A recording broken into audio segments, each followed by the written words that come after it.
चलिए, आज बहुत खास जानकारी आपके लिए लेके आया हूँ।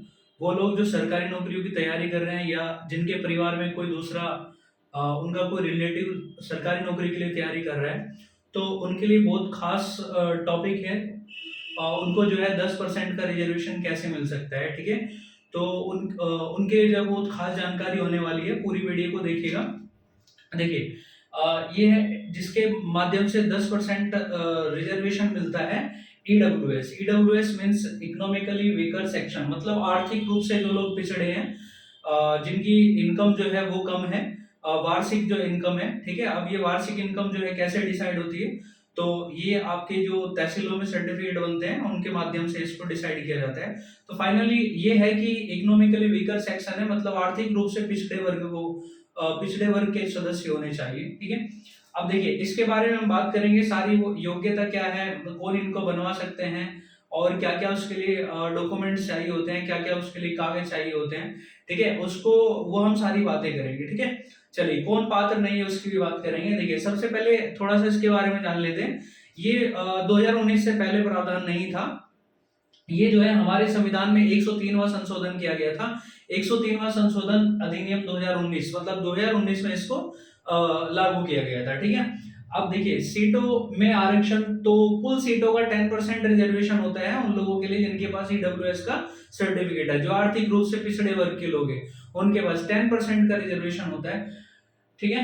अब देखिए, मान लीजिए 10% से मतलब कहीं सपोज करिएगा 1000 वैकेंसी आई है, तो 1000 वैकेंसी का 10% जो है वो 100 होता है। तो 100 जो सीटें हैं 1000 में से, वो उन लोगों के लिए होगी जिनके पास ईडब्ल्यूएस का सर्टिफिकेट है, ठीक है। वो कैसे बनेगा उसके बारे में बात करेंगे, देखिएगा।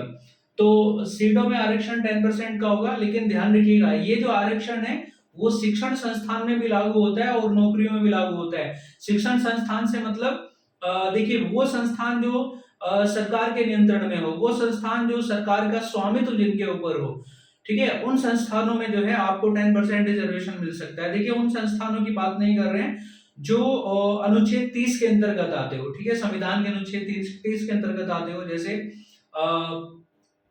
जो अल्पसंख्यक वर्गों के जो द्वारा चले गए कोई शिक्षण संस्थान है, तो उनकी बात नहीं है। ऐसे शिक्षण संस्थान, ऐसी जो एजुकेशनल इंस्टीट्यूशन जो सरकार के स्वामित्व में आते हो, ठीक है, जो सरकार के नियंत्रण में हो, उनमें जो है 10% सीटों का जो है रिजर्वेशन होता है कि ईडब्ल्यूएस सर्टिफिकेट वालों के लिए, ठीक है। तो आप जो है शिक्षण संस्थान में भी एडमिशन होता है आपको, अगर मान लीजिएगा कहीं सपोज करिएगा आईआईटी है या फिर कहीं सरकारी जो कॉलेज में सीटें वगैरह आती है, उनमें जो है 10%। तो ये भी ध्यान रखिएगा कि ये हमें संविधान में प्रावधान किया गया है। ये हमें संविधान के अनुच्छेद 15 का जो 6 है उसके अंतर्गत हमें शिक्षण संस्थानों में जो है एडमिशन लेने का हमें मौका मिलता है, ठीक है। नौकरियों में जो है आपको ये भी संवैधानिक प्रावधान है, तो अनुच्छेद 16 का 6 इसके अंतर्गत जो है ये व्यवस्था की गई है। जो आर्थिक रूप से पिछड़े लोग हैं, जिनकी जो इनकम है, वार्षिक इनकम, वो वार्षिक आय जो है वो कम है, तो उनके लिए संविधान के अनुच्छेद 16 के अंतर्गत ये प्रावधान किया गया है, ठीक है। चलिए, अब देखिएगा, इसके बाद हम आगे बढ़ते हैं। तो ध्यान रहे कि 10% जो है शिक्षण संस्थान में भी और नौकरी में भी, ठीक है। अनुच्छेद 15(6) के अंतर्गत जो है शिक्षण संस्थान में आपको राइट मिलता है, और अनुच्छेद 16(6) के अंतर्गत जो है वो नौकरियों में आपको 10% का रिजर्वेशन का आपको प्रावधान मिलता है, ठीक है। चलिए, अब देखिएगा, अनुच्छेद 30 के अंतर्गत ध्यान रखिएगा, जो भी शिक्षण संस्थान आते हैं उनमें ये प्रावधान नहीं होगा।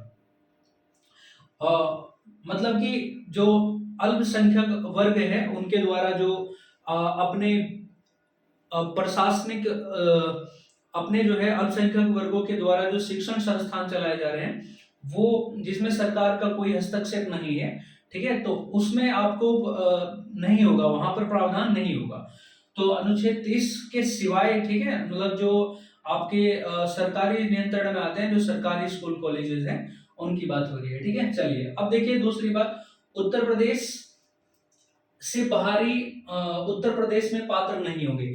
अगर मान लीजिएगा कोई व्यक्ति जो है वो उत्तर प्रदेश में है, उत्तर प्रदेश में वैकेंसी आई है और उत्तराखंड का व्यक्ति यहाँ पर फॉर्म अप्लाई करता है जॉब के लिए, और उसके पास ईडब्ल्यूएस का सर्टिफिकेट वहां उत्तराखंड से बना हुआ है, तो वो जो है उत्तर प्रदेश में वो वैलिड नहीं होगा। उत्तर प्रदेश में केवल उत्तर प्रदेश वालों के लिए ही वैलिड होगा, बाहर किसी स्टेट वालों के लिए वो वैलिड नहीं होगा। ये बात ध्यान रखिए। दूसरी बात देखिए, एससी एसटी ओबीसी ये जो कैंडिडेट है ये भी उसके पात्र नहीं होंगे। केवल और केवल सामान्य वर्ग के जो व्यक्ति हैं वो पात्र होंगे, या कह लीजिएगा जिनको आरक्षण नहीं मिल रहा है, ठीक है। जो आपका जो एससी एसटी ओबीसी जिनका इनको जिनका जिनको रिजर्वेशन नहीं मिल रहा है, जिनको आरक्षण नहीं मिल रहा है, वे सामान्य वर्ग के जो लोग आते हैं उनको जो है वही उसके पात्र होंगे, एससी एसटी ओबीसी पात्र नहीं होंगे। दूसरी बात ये जो है आपका इसमें मैंने देखा है जो आपका ये, ठीक है, इसमें रूल में आपका नियम में स्पष्ट लिखा हुआ है कि अगर मान लीजिएगा कुछ जो 100 सीटें हैं ईडब्ल्यूएस की, 1000 वैकेंसी आई है, तो 1000 वैकेंसी में 100 सीटें ईडब्ल्यूएस की, लेकिन जो फॉर्म भरे गए हैं ईडब्ल्यूएस के मान लीजिएगा 90 भरे गए हैं, 90 भरे गए हैं 100 में से, तो उनका तो सभी का सिलेक्शन हो जाना है, ठीक है।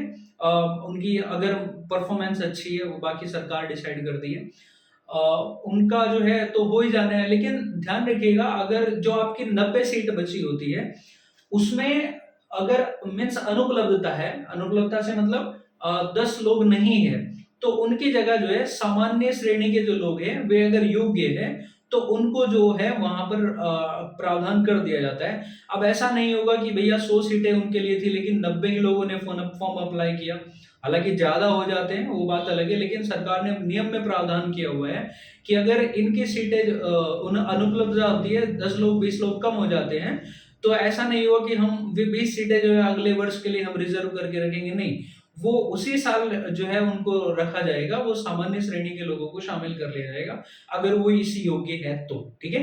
दूसरी बात देखिएगा इसमें जो पात्रता है वो क्या है, कौन लोग इसकी एलिजिबिलिटी रखते हैं।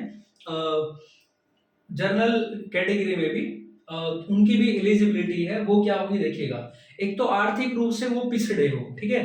नियम में देखिएगा स्पष्ट लिखा हुआ है, मैं आपसे बता दूं, ये नियम में इन्होंने यहाँ पे लिखा हुआ है कि परिवार की आय पर ध्यान दिए बिना आर्थिक रूप से पिछड़ा होना चाहिए, ठीक है। परिवार की आय पर ध्यान दिए बिना आर्थिक रूप से पिछड़ा होना चाहिए, लेकिन ये क्राइटेरिया 8 लाख का बना रखा है, तो जो नियम में तो देखिए यहाँ नहीं लिखा हुआ है, लेकिन मोस्टली जगह 8 लाख का क्राइटेरिया बना हुआ है। इसमें जो है कोर्ट ने भी अभी ये जवाब मांगा था कि आपने जो है 8 लाख रुपए का क्राइटेरिया किस हिसाब से रखा हुआ है, तो ठीक है। अभी ये ध्यान रखिएगा फिर भी 8 लाख ये थोड़ा लिमिट बना के रखी हुई है, जो नियम में तो नहीं है, वहां तो स्पष्ट लिखा हुआ है कि आय पर ध्यान दिए बिना आर्थिक रूप से पिछड़ा होना चाहिए, ठीक है। चलिए देखिए, तो 8 लाख से अगर इनकम कम है तो एक पात्रता ये होगी। दूसरा देखिएगा आपके पास अगर भूमि है, ठीक है, कृषि भूमि है, तो वो जो है आपकी भूमि 5 एकड़ से ज्यादा नहीं होनी चाहिए, 5 एकड़ से ज्यादा नहीं होनी चाहिए। हालांकि यहाँ यूपी की बात करूं तो 5 एकड़ में लगभग 30 बीघा होता है, ठीक है। चलिए अब देखिए आवासीय मकान जो है, आवासीय मकान एक आपका किसी का गांव में हो सकता है, किसी का शहर में हो सकता है, तो ध्यान रखिए अगर गांव में जो है आपका आवासीय मकान है तो वो 200 स्क्वायर गज, 200 वर्ग गज से ज्यादा नहीं होना चाहिए। अगर 200 वर्ग गज से ज्यादा अधिक है तो उसके जो है अपात्र हो जाएंगे, वो फिर योग्य नहीं होंगे। दूसरा देखिएगा अगर शहरी क्षेत्र में है तो शहरी क्षेत्र में आपका 100 वर्ग गज से ज्यादा नहीं होना चाहिए, 100 वर्ग गज से कम होना चाहिए, ठीक है। चलिए फिर देखिए आपके पास अगर फ्लैट है, ठीक है, और उस फ्लैट की जो 1000 वर्ग गज का फ्लैट है, तो 1000 वर्ग गज से ज्यादा है तो भी पात्र नहीं होंगे, तो 1000 वर्ग गज से जो है वो कम होना चाहिए, ठीक है। चलिए दूसरी बात, हमारे पास डॉक्यूमेंट्स कौन कौन से होने चाहिए, तो देखिए डॉक्यूमेंट्स जो है वो पहचान के लिए जो है आपके पास कोई भी एक सर्टिफिकेट हो, जैसे पहचान पत्र हो या फिर आधार कार्ड हो, ठीक है, ये आपके पास एक पहचान के लिए तो एक दस्तावेज जरूर होना चाहिए।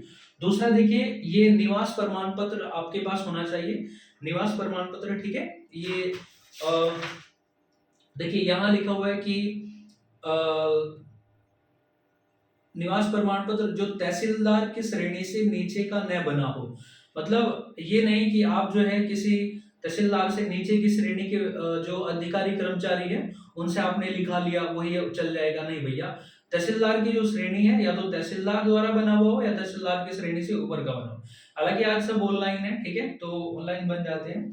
चलिए, तो निवास प्रमाण पत्र, दूसरा जो है इनकम सर्टिफिकेट, आय प्रमाण पत्र आपका, ये दोनों जो है तहसीलदार की जो श्रेणी है उससे नीचे के अधिकारी कर्मचारी से बना हुआ नहीं होना चाहिए, उससे ऊपर, उसी की बराबर या उससे ऊपर का होना चाहिए, ठीक है। चलिए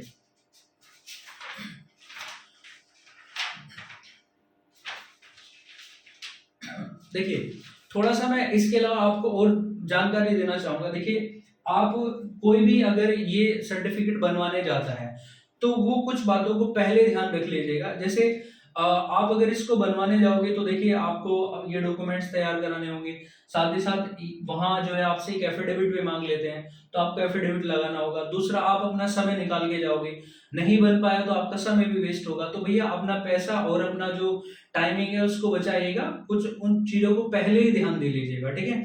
जैसे अगर आप इसको बनवाने जा रहे हो तो पहले आप अपने घर की लिमिट देख लीजिएगा कि 200 गज से जो है, अगर आप गांव में रहते हो तो 200 गज से ज्यादा तो नहीं है, ठीक है। अब आप उसको कैसे मेजर करोगे, तो मैं उसको बता देता हूँ, ठीक है। आप जो है अपने घर की जो है वो लंबाई और चौड़ाई लीजिएगा। मोस्टली देखिए, सभी के जो घर हैं वो किसी का डिफरेंट भी हो सकता है, आप उसको मेजर कर लीजिएगा। ये जो है लंबाई देखिए, मैंने मान लिया ये भैया 45 फीट है, 45 फीट में इसको मेजर करिएगा। ये 45 फीट है, ये भी आपका 45 फीट है, ठीक है। 45 फीट लंबाई ये है, 45 फीट लंबाई ये है। आपने ये वाली लंबाई देखी तो ये पता चला आपका 30 फीट है, और ये भी आपका 30 फीट है, ठीक है। अब देखिए 45, ये देखिए यहाँ जो है कितना हो गया, आप इसको गज में कन्वर्ट कर लीजिएगा, यार्ड में कन्वर्ट कर लीजिएगा। कैसे बदलेंगे, देखिए 45 को आप डिवाइड कर दीजिएगा 3 से, और 30 को भी डिवाइड कर दीजिएगा 3 से, ठीक है। अब देखिए, इसको कैंसिल किया तो ये कितना, 15 टाइम, 15 बार कैंसिल हुआ, ये 10 बार कैंसिल हुआ, ठीक है। अब इनको गुना कर दीजिएगा, 15 इंटू 10 इज इक्वल कितना हो गया, 150। देखिए, अगर ये जो कैलकुलेशन है 150 आपकी 200 से नीचे आती है, 200 से कम आती है, तो आप इसके पात्र हैं, ठीक है। तो आप जो है इस तरह से कैलकुलेट कर लीजिएगा पहले, क्योंकि फिर बाद में जांच आती है तो आप उसके अपात्र हो जाएंगे, तो आपकी सारी मेहनत खराब हो जाएगी। तो इस बात का जो है मोस्टली आप लोग ध्यान रखिएगा। आपका जो भी है, जहां पर भी है, वो 200 गज से गांव में ज्यादा नहीं होना चाहिए, 200 गज से कम होना चाहिए, और यहाँ शहरी क्षेत्र में जो है 100 से जो है कम होना चाहिए। अगर मान लो ये कैलकुलेशन आपने शहर में की है तो आप अपात्र हो, क्योंकि आपकी जो है वो 100 गज, 100 जो लिमिट है उससे ज्यादा हो चुका है, ठीक है। हाँ, दूसरी बात देखिएगा, इसका जो प्रोसेस है कुछ जगह पर ऑनलाइन है, कुछ जगह पर ऑफलाइन है। तो वो आप आसपास में जो जन सेवा केंद्र है, जनवाणी केंद्र भी बोल देते हैं, वहां पता कर लीजिएगा कि ये प्रोसेस जो है आपके यहाँ ऑनलाइन है या फिर ऑफलाइन है। अगर ऑनलाइन है तो वहीं से ऑनलाइन करा दीजिएगा, और अगर ऑफलाइन है तो अपना आप सीधे जो है तहसील में बात करिएगा, ठीक है। वहाँ एप्लीकेशन लिखिएगा और अपना एक एफिडेविट जो उसके साथ अटैच करके उसमें ये कंडीशन लिखी जाती है कि हमारी जो पारिवारिक इनकम है वो इससे कम है, और दूसरा हमारे पास इससे जमीन कम है। दूसरा, अगर गांव में हो तो मेरा मकान जो है 200, हमारा जो आवासीय मकान है वो 200 वर्ग गज से कम है, या शहरी क्षेत्र में जो है 100 से कम है, या और मेरे पास जो है फ्लैट नहीं है या फिर इससे कम है। तो ये कंडीशंस है जो उसमें एफिडेविट में लिखी जाती है, आप वो भी टाइप करा लीजिएगा और एक एप्लीकेशन जो है अपना वहां दे दीजिएगा, ठीक है। तो ये है वहां का प्रोसेस, ठीक है। तो इम्पोर्टेंट था आपके लिए, देखिए ये अगर आप इसके पात्र हो तो आपके लिए इम्पोर्टेंट है। दूसरा, इन सब बातों का ध्यान रखिएगा। चलिए, ठीक है, ऑल द बेस्ट।